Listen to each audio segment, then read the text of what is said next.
L'investissement, une histoire d'hommes et de femmes passionnés. Leurs témoignages exclusifs sont dans les podcasts de la rentrée. Une série proposée par un site financement.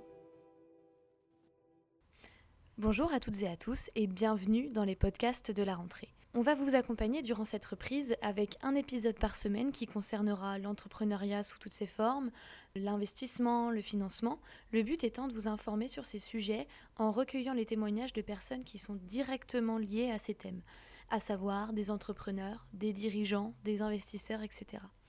Aujourd'hui, on va se poser la question, comment lever des fonds quand on est une start-up ? Alors c'est un sujet qui est récurrent dans la vie d'une start-up, qui peut très bien survenir dans celle d'une entreprise de manière générale. Pour y répondre, nous rejoignons Renaud Collin, fondateur d'Adbike, une start-up lyonnaise. Bonjour Renaud. Bonjour. Dans un premier temps, est-ce que tu peux te présenter, nous présenter également ton parcours et surtout Adbike ? Alors, je suis Renaud Collin, donc papa de 2 enfants. C'est important dans mon parcours. J'ai toujours travaillé dans l'environnement. J'ai eu plusieurs postes dans la gestion des déchets, dans la gestion des énergies renouvelables, dans l'intégration des énergies renouvelables par de la modulation de consommation dans un poste de R&D. Et puis à la fin du gros projet que je gérais dans mon ancienne boîte, je me suis posé la question de savoir qu'est-ce que je pourrais faire, sachant que j'avais envie de créer une société. Et donc c'est ma femme qui m'a dit tu aimes le vélo, on a des problématiques pour transporter les enfants à vélo, est-ce que tu peux pas trouver quelque chose qui pourrait nous aider ? Et c'est comme ça qu'est venue l'idée d'Adbike. Donc Adbike c'est un produit qui permet de transformer un vélo normal en triporteur. Il suffit simplement de retirer la roue avant d'un vélo normal, on part de n'importe quel vélo et on vient ajouter le châssis Adbike dessus, il vient se fixer sur la fourche. Il n'y a pas besoin d'avoir de compétences particulières, à partir du moment où on sait échanger un vélo, on sait installer un Adbike. Et en installant un Adbike, après, vous avez un produit qui vous permet de transporter des charges. Donc, il y a des modules spécifiques pour les enfants, les chiens ou alors les courses ou les colis. Alors il faut savoir que Adbike, c'est une société qui a été créée en 2015 à Lyon. Depuis ce moment, depuis la création, peux-tu nous parler de l'accompagnement dont tu as bénéficié ? J'ai été rapidement accompagné par l'écosystème lyonnais qui est très riche sur l'accompagnement de l'entreprise, avec 2 incubateurs qui m'ont accompagné. Pronalpia, qui est un incubateur plutôt à vocation économie sociale et solidaire, et Pulsalis, plutôt technique. Pulsalis m'a permis d'avoir un premier financement et de rencontrer le laboratoire de mécanique de l'INSA. Ok, donc ça c'est plutôt le parcours d'Adbike en termes d'accompagnement. Maintenant, si on faisait un focus plutôt concernant le financement, tu peux nous en dire plus ? Alors effectivement, développer un produit, il faut énormément de cash. Depuis le début de l'aventure Adbike, je pense qu'on a réussi à lever en fonds, donc que ce soit en fonds en equity, en dette ou en subvention, à peu près 2 millions d'euros. Donc c'est beaucoup d'argent. Il y en a encore, c'est encore nécessaire pour continuer à lancer la machine qui part de mieux en mieux, mais a besoin. Donc dès le début, j'ai réussi à avoir effectivement du financement et plutôt des financements publics au début. Déjà mon propre financement, effectivement, j'ai mis un petit peu d'argent dans la structure. Et ensuite, rapidement, on a réussi à avoir des subventions, donc que ce soit grâce à la BPI, la région, le Pulsalis qui a mis un petit peu d'argent, et puis l'ADEME qui nous a financé pour un gros projet de R&D qui nous a permis de financer nos 50 premiers produits. Donc ça, on a commencé par de la subvention. Ensuite, assez rapidement, on s'est tourné sur la deuxième année sur de la dette, donc la dette bancaire et de la dette semi-publique, ou en tout cas de la dette sous forme de prêt d'honneur en rentrant dans le réseau Entreprendre. Donc en rentrant dans ce réseau-là, ça nous a permis d'avoir un accompagnement et en même temps d'avoir un prêt d'honneur de 50 000 euros qui nous a permis de nous lancer au début sans impacter les comptes de l'entreprise. Et ensuite, en troisième année, on a commencé à faire une levée de fonds. Et alors, dans ta démarche de recherche de fonds, tu as été plutôt dans une vision d'anticipation ou alors tu t'es rendu compte à un moment qu'il manquait des fonds et à ce moment-là, tu les as cherchés ? Non, il y a eu beaucoup d'anticipation. Donc, dans les incubateurs dans lesquels j'étais, on nous a bien expliqué un peu ces différentes étapes dans le développement d'un produit ou en tout cas d'une société sur lesquelles, en fonction de l'état de développement, en fonction des moments de vie d'entreprise, il y a des financements qui sont plus ou moins adaptés. Le début est souvent de l'aide publique, sous forme de subvention, ensuite de la dette et ensuite de la levée de fonds. La levée de fonds, il ne faut pas la mettre trop tôt parce qu'effectivement, on dilue son capital au fur et à mesure, donc il faut essayer de la mettre un peu le plus tard possible et tenir par les autres modes de financement le plus longtemps possible. Donc voilà, dans l'ordre en tout cas, c'était subvention, dette et après equity, entrée au capital. Et à ton avis, quels sont les critères qui permettent à une startup d'envisager qu'elle soit éligible à la levée de fonds en equity? Il y a des moments pour lever des fonds un peu sur tout. Donc c'est pour lever des fonds en equity, il faut avoir un marché, prouver que le marché est là et prouver que le marché est en train de croître. Donc ça ne veut pas dire qu'il faut juste être sur le marché, ça veut dire je prouve que j'ai 2 années d'exercice sur lesquelles j'ai un marché qui est dynamique. Donc je le vois au niveau du marché à l'extérieur, mais aussi des chiffres de l'entreprise sur lesquels on voit qu'il y a une croissance forte de vente des produits. Donc pour moi, ça aurait été le plus intéressant effectivement de commencer à faire une levée de fonds à partir du moment où j'avais 2-3 exercices sur lesquels il y avait une croissance qui était intéressante. Ouais. Est-ce que tu peux nous rappeler la date de la première levée pour Adbike et quels sont les acteurs qui sont rentrés au capital à ce moment-là? C'était en 2017 et on a fait appel aux business angels régionaux.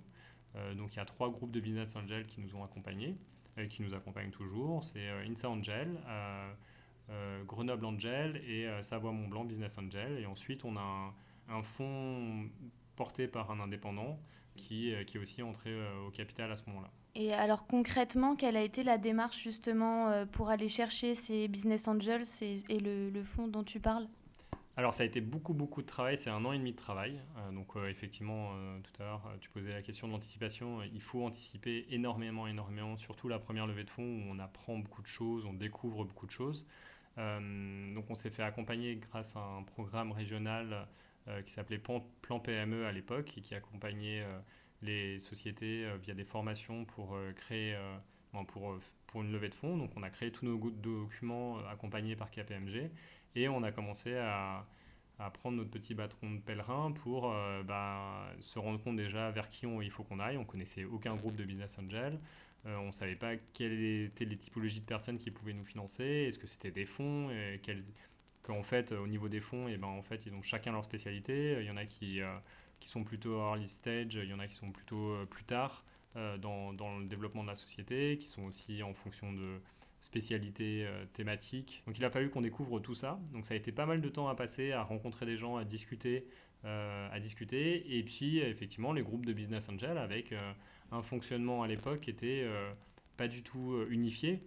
Chaque groupe de business angel avec son propre mode de fonctionnement pour les présentations, le type de document qui était attendu et aussi les exigences qu'ils pouvaient avoir sur les retours vis-à-vis de l'entreprise. Donc voilà, tout ça, ça a été notre première levée de fonds sur lesquelles on a appris beaucoup de choses. Et on a appris énormément de choses, mais sur lesquelles ça prend énormément de temps.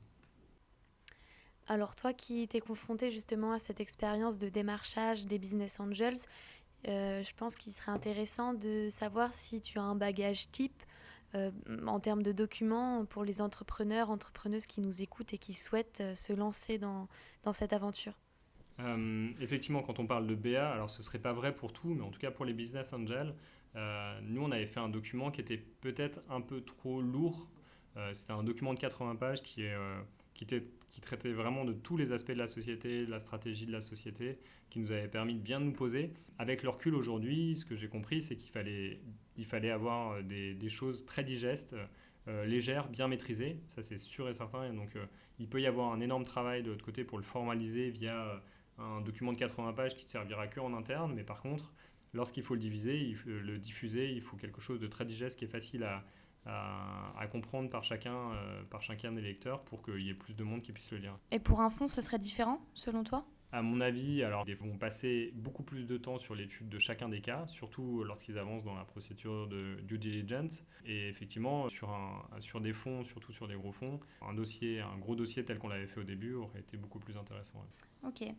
Alors quand tu parles des différents tours de table concernant Adbike, moi je me pose la question, est-ce qu'on peut établir un profil type concernant les investisseurs qui sont rentrés dans le capital d'Adbike ou alors ils sont totalement différents ?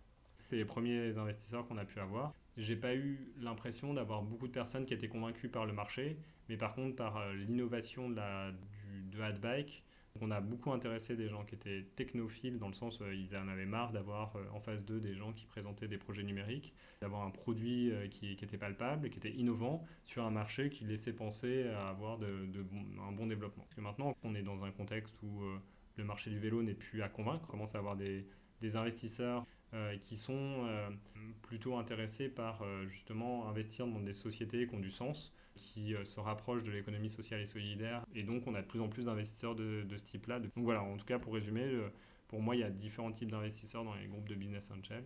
Et chez Adback, on a un peu on a un peu toutes les typologies. Alors les avantages et inconvénients d'ouvrir son capital? Alors, gros avantage, c'est un réseau hyper intéressant. Là, en ce moment, on a un responsable une personne de Business Angel qui est en train de militer à la mairie de Grenoble pour qu'on puisse avoir des aides sur les produits Adbike. Quand on a besoin de faire des témoignages, on a facilement des gens. On a des gens qui viennent nous aider. On a un comité stratégique qui se réunit tous les 3 mois, voire un peu plus régulièrement, en fonction des moments. Sur lesquels j'ai un vrai conseil qui m'est donné d'orientation, de réflexion et de prise de hauteur sur la stratégie de l'entreprise. Et ça, c'est indispensable. C'est indispensable quand on est dans son entreprise, le nez dans le guidon, à avancer, d'avoir des gens qui sont capables de prendre la hauteur, qui ont aussi un intérêt financier, donc ils vont être assez vigilants à ce que ça se passe correctement, donc ils vont prendre le temps et ils vont vraiment s'y intéresser pour orienter la stratégie de l'entreprise. Et donc ça aussi, sont pendant le côté un peu négatif, où effectivement les intérêts des uns, des fois, c'est pas exactement les mêmes que peut avoir Adback. Donc je l'ai jamais ressenti pour l'instant, mais en tout cas, un des points de vigilance qu'on m'avait donné en travaillant avec des business angels, c'était de dire faites attention à ce que l'intérêt du business angel, ce soit pas juste une revente de leur part à 5 ans, et pas forcément le développement de l'entreprise. Et là, je dois dire que c'est plutôt euh, le bon moment pour t'interroger, puisque tu es actuellement en levée de fonds pour Adbike sur la plateforme Ainsi de Financement.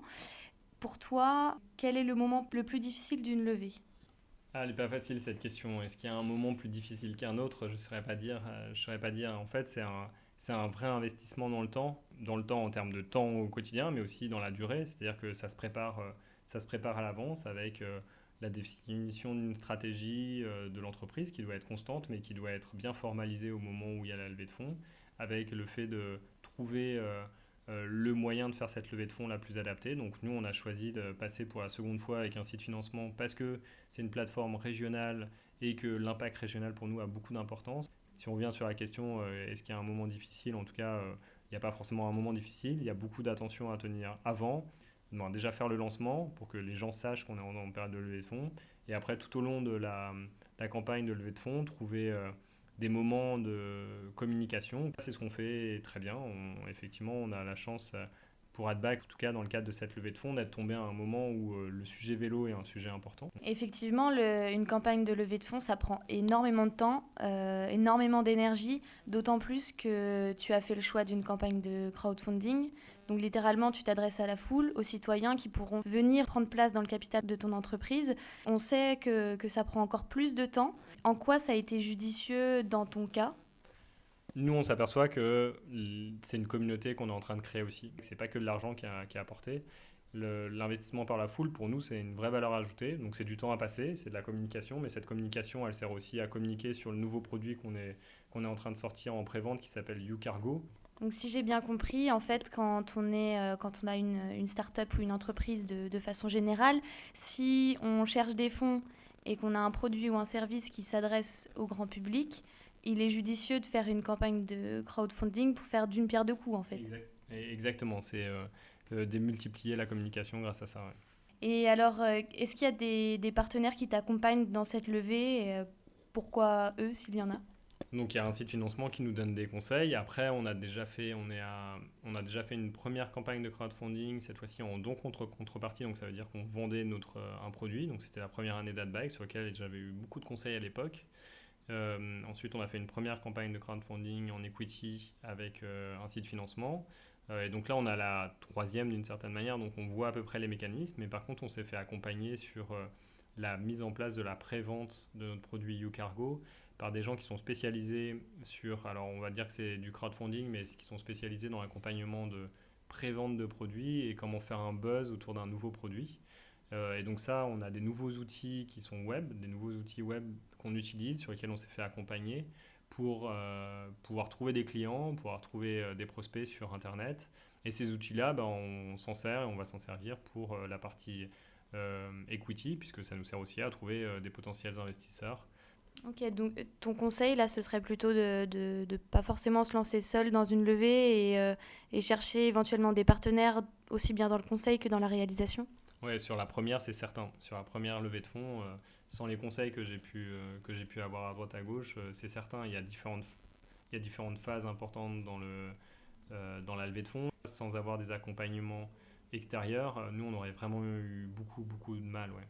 Alors pour terminer, est-ce que tu aurais un dernier conseil pour les entrepreneurs, entrepreneuses qui souhaitent lever des fonds et qui nous écoutent? N'hésitez pas à en parler autour de vous à des gens qui l'ont déjà fait. En tant qu'entrepreneur, on a tous bénéficié de gens qui ont consacré un peu de temps pour nous donner des conseils. Et faut vraiment, voilà, il ne faut pas hésiter. Bon, chacun n'hésitera pas à redonner un peu de son temps pour aider les nouveaux entrepreneurs à créer leur structure. Il y a des réalités qui sont très différentes en fonction des secteurs dans lesquels on est. Moi, je suis dans le secteur du hardware, industriel. Il y a des réalités différentes quand on est dans le jeu, quand on est dans le numérique. Bon, voilà. Et trouver les bons prestataires pour se faire accompagner, c'est vraiment hyper important. Pour avoir vécu plusieurs expériences de prestations, il peut y avoir des choses catastrophiques comme des choses qui démultiplient encore plus ce qu'on est en train de faire. Merci beaucoup Renaud. On rappelle qu'Adbike est actuellement en levée de fonds sur la plateforme Ainsi de Financement. L'objectif de la levée est de 400 000 euros. Est-ce que tu peux rapidement nous faire un brief concernant l'utilisation des fonds? On cherche 400 000 euros qui vont nous servir à deux choses en particulier. Donc finaliser le développement de notre produit YouCargo qui va être livré en fin d'année et continuer à étendre notre réseau de distribution. Très bien. Donc si vous êtes intéressé par Adbike, on vous invite à vous inscrire sur la plateforme et découvrir plus en détail l'entreprise, le projet. Et puis si vous êtes une start-up et envisagez une levée de fonds, on vous invite également à vous inscrire sur la plateforme pour tester votre éligibilité et puis prendre contact avec nos chargés d'affaires.